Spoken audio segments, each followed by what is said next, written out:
Bonjour Lucas, bienvenue à l'antenne de Un métier, un podcast. Ravi que tu aies accepté l'invitation pour nous partager ton parcours et expérience dans le domaine de la data. Avant de commencer, est-ce que tu pourrais te présenter s'il te plaît? Ouais, bien sûr. Moi, c'est Lucas Ruby, j'ai 29 ans, je suis originaire d'Alsace. J'ai intégré CGI au mois de mai 2022 en tant que data engineer sur un projet super intéressant qui est la Fédération française de tennis, basée sur Grenoble. Je suis passionné de sport en général. Je suis beaucoup tout ce qui est foot basket. Je pratique plutôt tout ce qui est rando, trail, ski de fond.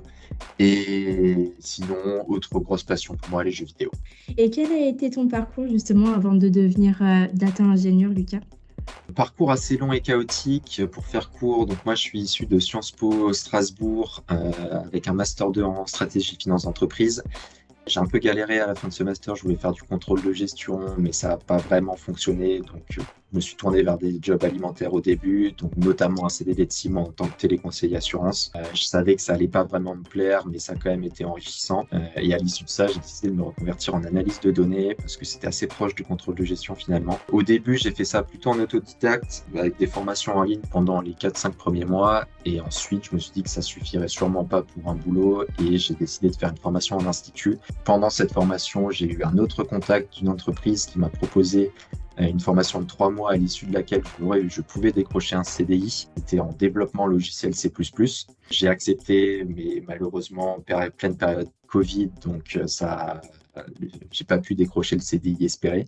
Donc retour case départ recherche et début 2022, j'ai une autre entreprise qui m'a contacté pour faire une troisième reconversion, cette fois-ci en COBOL, très vieille technologie, mais qui est beaucoup utilisée en banque et assurance.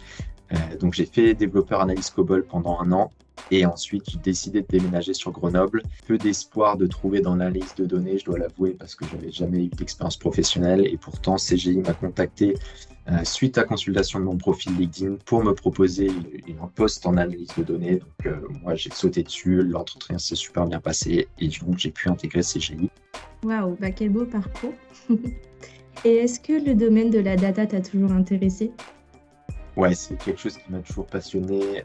Déjà dans mes études, donc contrôle de gestion, c'était plus données financières déjà traitées, mais c'est là que m'est venu le goût des chiffres. J'adore tout ce qui est extraction d'informations, d'utiliser des données pour ajouter de la valeur ajoutée aux opérationnels, aux métiers fonctionnels. Donc vraiment de faire parler les chiffres. Moi, ça me parle. C'est un peu bizarre, mais ça me parle. Et du coup, ouais, c'est quelque chose que j'ai toujours apprécié.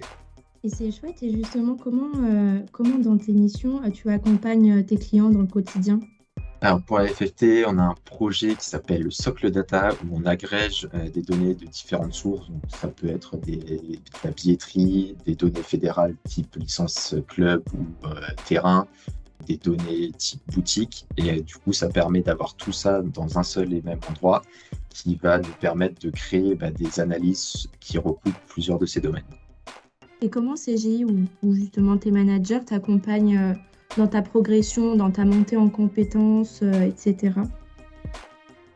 Alors CGI, moi déjà, c'est la seule entreprise qui m'a réellement fait confiance, puisque c'est la seule qui m'a proposé quelque chose que j'avais vraiment envie de faire. J'ai été super bien intégré au début. Tout ce qui est projet Buddies, on a un référent qui s'occupe de notre intégration, c'est vraiment parfait pour découvrir l'entreprise et ses collègues. Et plus précisément sur le projet, moi j'ai été amené à rapidement monter en compétences là-dessus et on m'a fait confiance, on m'a laissé en autonomie dès les 4-5e mois sur le projet. J'ai été directement en contact avec le client, je prenais des décisions avec lui. Maintenant, je suis devenu la ressource principale du projet. Je m'organise un peu comme je veux et comme je l'entends avec le client. Et est-ce que tu aurais une mission marquante à nous partager?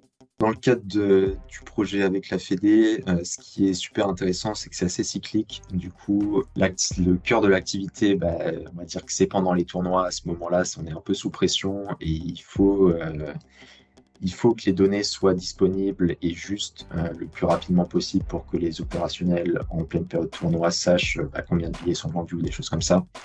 Et à côté de ça, c'est assez calme et du coup, ça nous permet d'aller au fond des choses. Et ça, c'est super intéressant. On n'est pas obligé de faire des patchs s'il y a un problème. On a vraiment le temps de repenser à la structure en général et de faire des améliorations concrètes.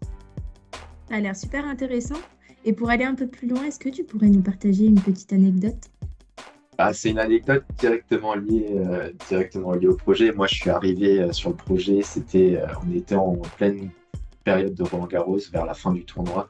Moi, ça m'a surpris et j'ai trouvé ça très sympa quand je suis arrivé parce que du coup, on a des daily qu'on organise 3 fois par semaine. C'est des petits points de 30 minutes où on explique, on dit sur quoi on a travaillé, sur quoi est-ce qu'on va travailler, où on peut échanger sur certains blocages et autres. Et en fait, au lieu de durer 30 minutes, ces délits peuvent durer 40-45 plutôt, parce que pendant 10 minutes au début, ça parle des matchs qu'il y a eu la veille et tout ça, donc plutôt sympa. Et pour clôturer, si tu devais retenir une chose que tu as apprise dans ce métier, quelle serait-elle?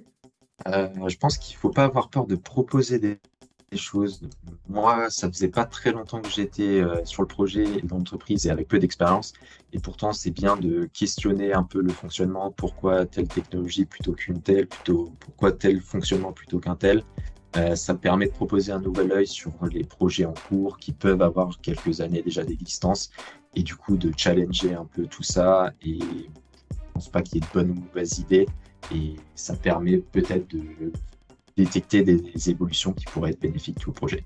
Merci beaucoup Lucas pour ce témoignage et de nous avoir partagé ton quotidien dans le domaine de la data. À bientôt. Merci Gaël, à bientôt.